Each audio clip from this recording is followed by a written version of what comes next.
안녕하세요. 재개발 재건축 TV의 전영기입니다. 오늘은 지난 2월 22일 날 서울고등법원에서 확정된 조합원 지위와 관련된 판결을 소개하도록 하겠습니다. 이 판결의 내용은 1세대에 해당되는 경우 형제의 경우에는 세대 분리를 조합설립 인가 이후에 해서 떨어져 나갔다 하더라도 각자의 주택을 공급받지 못하도록 하는 새로운 판결입니다. 이 판결의 내용을 주로 살펴보면은 우리 법 39조 1항 2호에서의 1세대의 개념을 분리 해석했다는 이런 점에서 주안점으로 보입니다. 물론 상고를 통해서 확정되지 않고 고등법원에서 끝났기 때문에 좀 아쉽긴 한데, 그래도 여러분들이 이 내용을 숙지하지 않으면 큰 어려움을 겪을 수 있다 라고 말씀드릴 수 있고요. 이 사안에 대해서는 재개발 사업이지만 재건축이나 모아타운에도 모두 적용되기 때문에 여러분들은 관심을 가져야 할 것입니다. 우선 저 판례를 좀 살펴보면요, 할아버지가 재개발 구역 내에 있는 토지를 증여를 했어요. 그래서 그 증여를 받은 형제가 쭉 살아오다가 의정부의 경우에요, 조합설립 인가 이후에 형제들이 각자 세대 분리를 해가지고 분양 신청을 했는데 의정부 재개발 조합에서 이를 받아들이지 않았던 것이죠. 이와 관련돼서 각자의 분양권을 주장했던 사람이 조합원의 지위승계를 소송을 제기했는데, 결국 서울고등법원에서 대표하는 1인만 주겠다 라고 하는 사례를 여러분한테 보여드린 겁니다. 원래 1세대 1주택의 공급으로 제한하고 있는 것은 우리 도시정비법 39조 1항에서 2호하고 3호로 이렇게 규정하고 있었어요.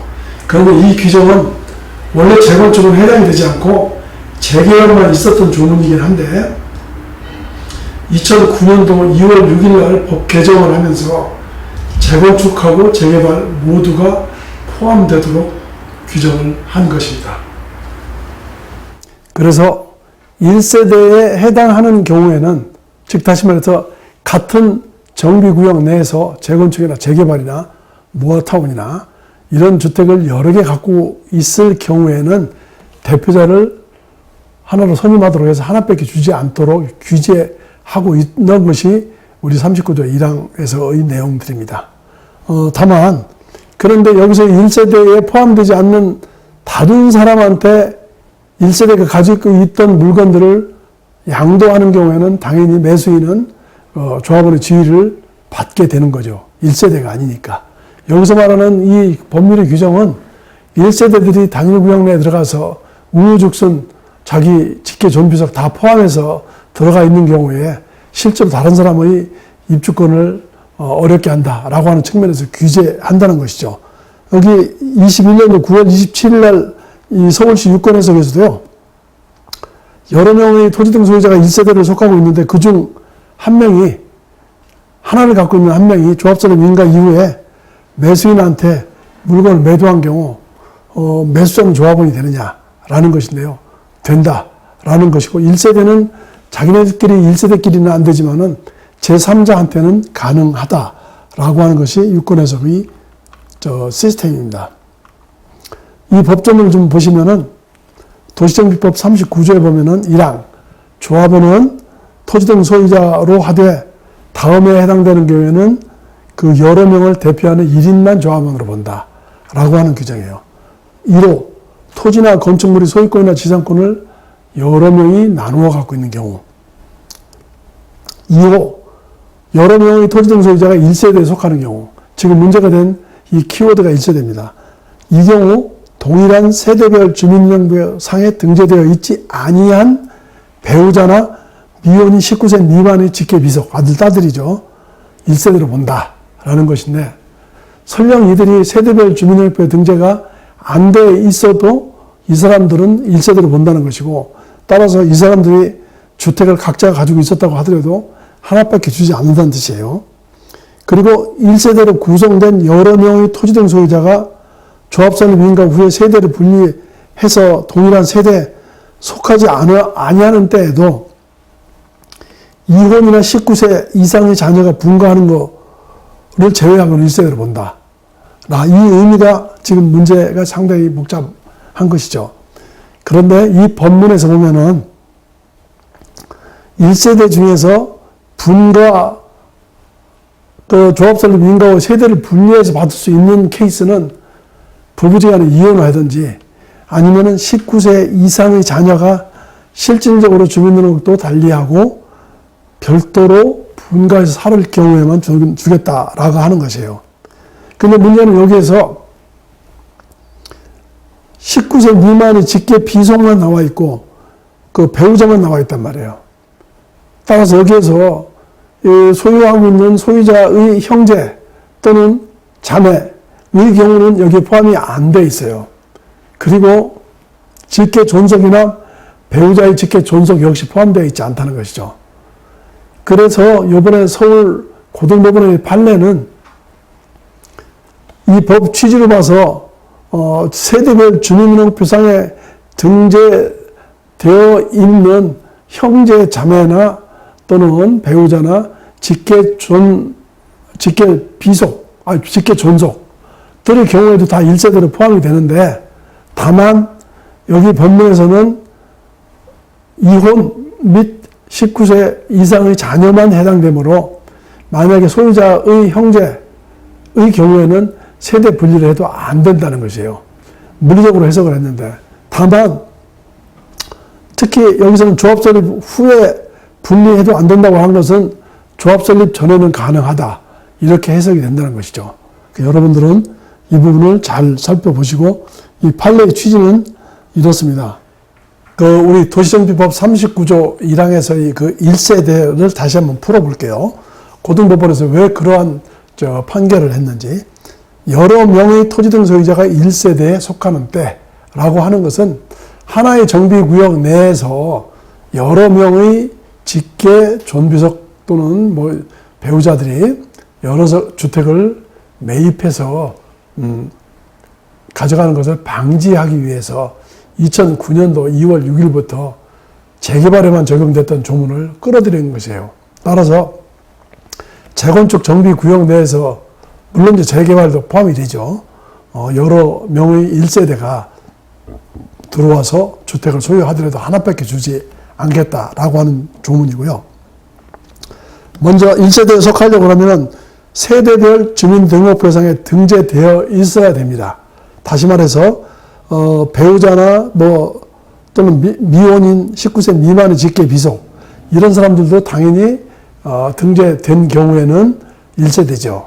그런데 등재가 안 됐더라도 이 사람들은 1세대를 본다는 것이고, 부부지간의 경우에도 역시 마찬가지로 따로 떨어져 있더라도 1세대를 보는데, 기본적으로는 세대별 주민등록표상에 등재되는 경우에는 내가 소유자라 그러면 나하고 관련된 형제 또는 집사람과 관련된 자매들도 세대별 주민등록표상에 등재되어 있다면 1세대로 보고 있다는 것이죠. 그리고 역시 직계 존속 또는 배우자의 직계 존속 역시 등재되면은 1세대라고 봐야 되는데, 대부분은 이런 상황은 많지 않기 때문에 조문에서는 뺀 걸로 생각합니다만은, 만약에 들어가 있다면 당연히 1세대에 해당됨을 유의하시기 바랍니다. 그리고 이렇게 세대별 주민등록표에 등재된 1세대의 사람들이 세대 분리에서 빠져나갈 수 있는 것은 이혼하고 19세 이상의 자녀만 해당되기 때문에, 만약에 1세대에 세대별 주민등록표가 등재된 직계 존속 또는 형제 자매 또는 배우자의 직계 존속의 경우는 당연히 1세대에 해당되지만, 이 사람들이 해당되는 경우에는 조합설립 인가 이후에는 분리가 안 된다는 것이에요. 분리해봐야 예외 규정에 적용되지 않기 때문입니다. 그래서 39조 1항 2호를 잘 보시고, 앞서 서울고등법원의 판례는 여기에 충실한 해석이다, 이렇게 보시면 됩니다.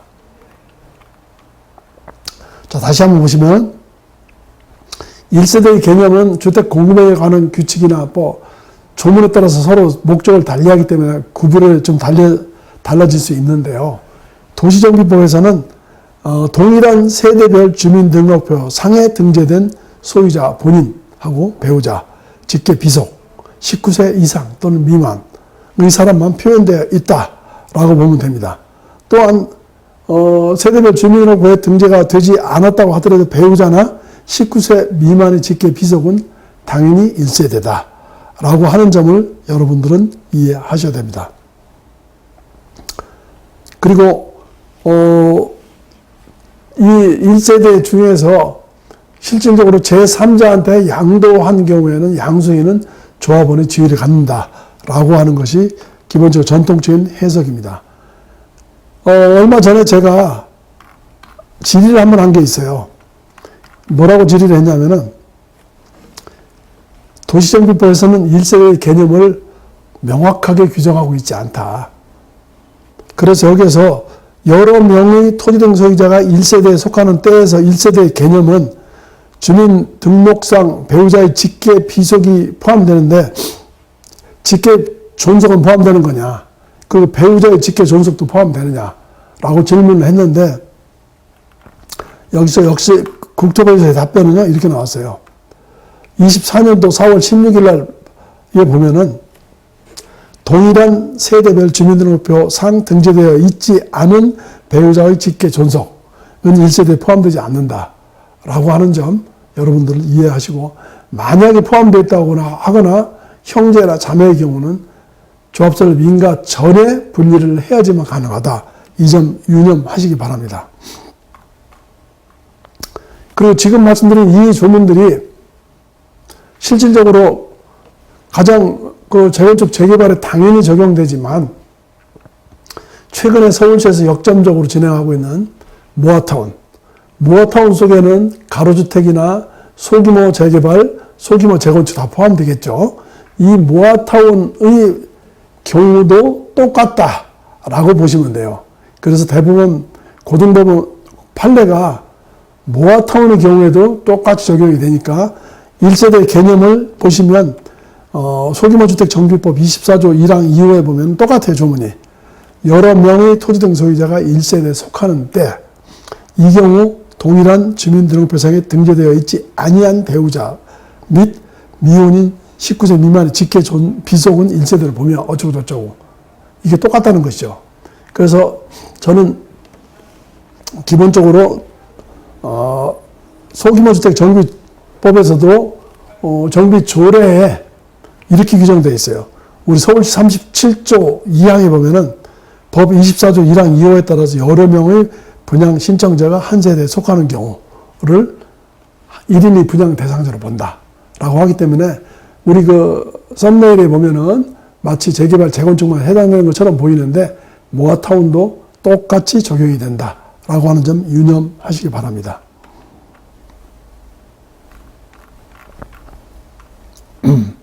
그래서 이 고등법원의 판례를 요지를 보면은 세대별 주민등록표에 등재된 형제, 자매, 직계 존속, 배우자, 직계 존속은 조문상 1세대의 예외로 명기되어 있지 않아서 세대 분리해도 단독 소유가 되지 않는다. 따라서 이를 매수한 경우는 역시 조합원의 지위를 받지 못하고 공유로 받게 된다라는 것이고요. 이 조문에서 보면은 아까도 얘기했듯이 조합 설립 후에 세대 분리해도 안 된다고 되어 있어서 뒤집어 놓고 반대 해석을 하면은 형제 자매나 직계 존속 또는 배우자 직계 존속 세대별에 등재된 이런 경우에는 최대한도로 조합 설립 인가 전에는 세대 분리를 하면 가능하다. 이런 해석에 도달하게 된다는 것이죠.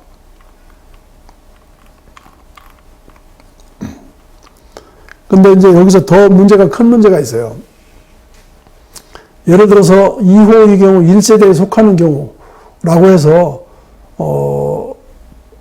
소유자, 배우자, 직계, 비속 19세 이상, 19세 미만 이렇게 되어 있고, 만약에 세대별 주민등록표상에 등재된 기타 배우자의 직계 존속 또는 본인의 직계 존속, 형제, 자매 또 세대별 주민등록표에 등재되어 있으면 1세대로 온다 라고 하는 것은 앞서 설명한 바와 마찬가지입니다. 그런데 여러분 그 보면은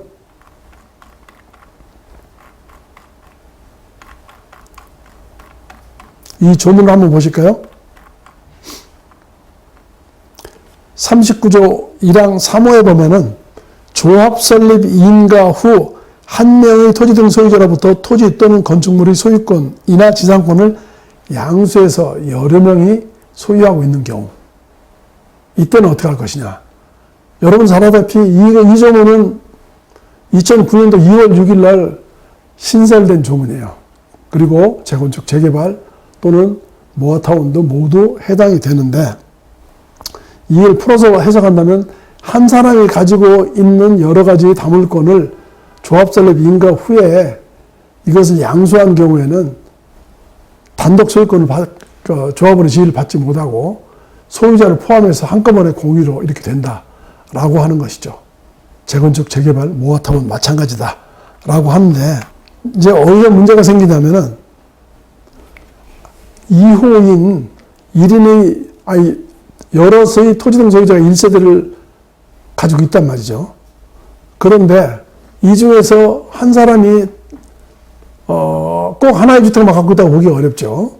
뭐 이 중에서 한 사람이 다물권자로서 A, B, C가 1세대 중에서 C가 다물권을 가지고 있다고 보십시다.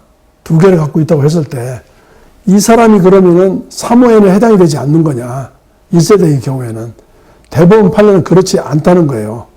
따라서 2호에 걸린 A, B, C 중에 C가 다주택을 갖고 있을 때는 이 C는 3호인 1인의 다주택자에도 해당이 돼서 이 사람으로부터 물권을 양수한 사람은 2호와 3호를 한꺼번에 중첩해서 적용을 받아야 된다는 게 대법원의 판례입니다.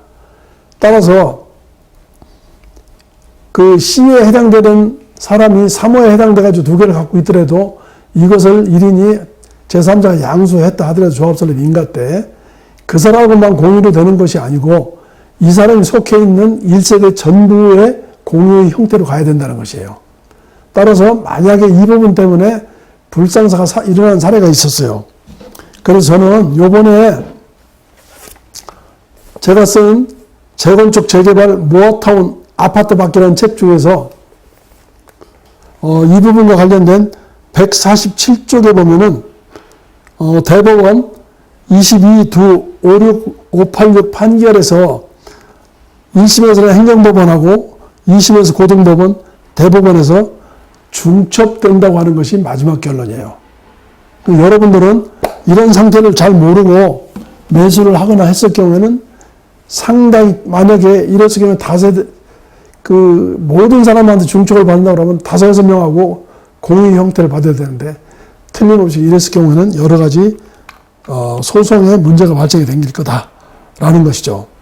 그래서 이 판결의 끄트머리 취지를 보면은 주택 재건축 사업 조합 설립 인가 후 1세대에 속하는 수인의 토지 등 소유자로부터 각각 정비구역 안에 소재한 토지 또는 건축물의 일부를 양수한 수인의 여러 명의 토지 등 소유자와 양정인들 사이에는 구도시정비법 39조 1항 2호하고 3호가 중첩적으로 적용이 돼서 원칙적으로 그 전원을 대표하는 1인을 조합원으로 본다 라고 되어 있어서 매수인은 상당히 어려운 일을 겪게 될 수 있습니다. 그래서 우리는 지나치기 쉬운데 중개행위를 하거나 투자를 할 때 1세대의 경우에 아까도 말씀드렸듯이 형제 자매냐 또는 직계 존비속이냐, 그것도 동거인 중에서도 포함이 된 사람이 없느냐, 그래서 이 사람들이 주택을 갖고 있는지 여부를 살펴봐야 되고 또 여러 가지를 살펴봐야 됩니다. 그리고 아까 제가 보여준 제 책에서는 그래서 재개발하고 성격이 유사한 가로주택이나 소규모 재개발의 모아타운의 경우에는 서로 비교 분석을 해서 어떠한 것이 조합원의 자격이 있는 것이고 또 재건축하고 소규모 재건축 사업을 서로 비교 분석해서 정리를 해놨습니다. 그러니까 여러분들은 혹시 가로주택 정비사업이나 모아타운도 무조건 권리산정 기준일과 관련되느냐 안 되느냐만 살펴보지 마시고 각 조문별로 조례상에서 모아타운인 가로주택의 경우에도 이 분양 대상을 정하고 있기 때문에 잘 살펴봐야 됩니다. 이번 시간에는, 그 1세대 되는 것을 중점적으로 살펴봤는데, 다음 시간에도 좋은 것을 가지고 여러분들 찾아뵙도록 하겠습니다. 자, 고생하셨습니다.